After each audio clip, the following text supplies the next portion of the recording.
আলাইকুম। অনেক ভাই জানতে চাইছেন যে ভাই পর্তুগালের ওয়ার্ক পারমিট ভিসা নিয়ে এই মুহূর্তে আসলে কেমন হবে, 20 থেকে 25 লক্ষ টাকা খরচ করে। যে ভাই আসলে বাস্তবতা আপনাকে চিন্তা করতে হবে, 20 থেকে 25 লক্ষ টাকা খরচ করে 3-4 জন মানুষ ইচ্ছা করলে ইউরোপে আসতে পারে। যাই হোক, এটা হচ্ছে আপনার একান্ত বিষয়। টাকা যদি থাকে আপনি ইনভেস্ট করতে পারেন, সেটা আপনার একান্ত বিষয়। তবে বর্তমান পরিস্থিতি আপনাকে চিন্তা করতে হবে।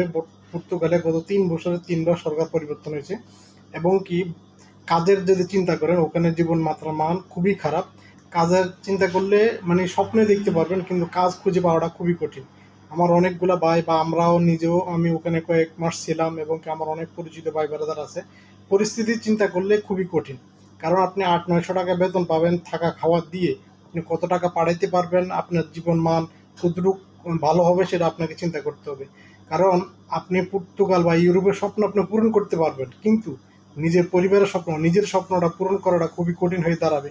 কারণ আপনি যে 25 লক্ষ টাকা ইনভেস্ট করবেন, সেই 25 লক্ষ টাকা কামব্যাক করাটা ওখান থেকে আমার মতো হয় কতদিন সময় লাগবে সেটা আপনি ভালো জানেন, আপনি চিন্তা করতে পারেন। তবে তার চেয়ে ইউরোপের অন্য অন্য দেশগুলো আছে, যে দেশগুলোর মধ্যে সহজে আপনি আসতে পারবেন আর অনেক কম টাকা খরচ করে, এবং কি এখানে জীবন মান এবং কি আপনার ইনকাম অনেক ভালো পর্তুগাল থেকেও। তো বাস্তবতা চিন্তা করেন, বাস্তবতার আলোকে আগান, ইনশাল্লাহ ভালো কিছু হবে। কারণ ইউরোপ স্বপ্নটা সহজে পূরণ করা যাবে, কিন্তু পরিবারের স্বপ্ন, নিজের স্বপ্ন পূরণ করাটা খুবই কঠিন হয়ে দাঁড়াবে। আপনার হাতে পাসপোর্ট থাকবে কিন্তু আপনার হাতে টাকা থাকবে না, তাহলে আপনি কিন্তু জীবন চলতে আপনি ওই পাসপোর্ট দিয়ে কোনো কাজে লাগবে না। সুতরাং আপনাকে দরকার হচ্ছে টাকা, ইনকাম, আপনার নিজেকে সচ্ছল করা, নিজের পরিবারকে সচ্ছল করা। সব কিছু বিবেচনা করে আগান, ইনশাল্লাহ ভালো কিছু হবে। তবে পর্তুগাল থেকে বেটার আরও অনেক দেশ আছে যেগুলোতে সহজে ভালো ভিসা হচ্ছে।